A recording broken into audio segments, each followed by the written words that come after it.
The new Black Vanguard focuses on a history of photography that had largely been underrepresented and reported on, starting with the advent of the medium itself, thinking about Black representation in photography in the space of art and fashion. And what we have is we've taken 15 photographers working in amazing contexts that are vastly different across the world, who are thinking about the possibility of invention in the space of photography as it relates to fashion and art.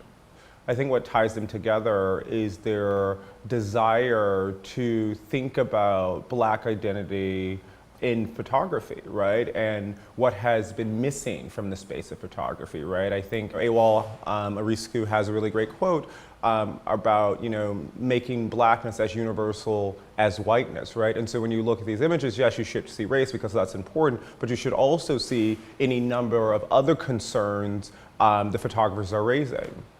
What's being challenged is a view of Blackness that has been constructed primarily by a white imagination, right? And that is primarily constructed out of stereotype, good or bad, right? And I think that what these photographers are doing in their work is fighting photography with photography. And so it really is about the ways in which each photographer is thinking about what representation might mean to them.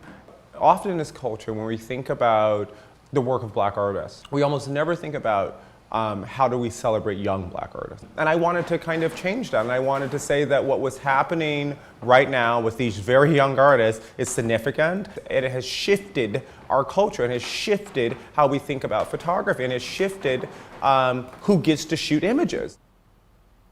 These photographers are shooting covers of magazines.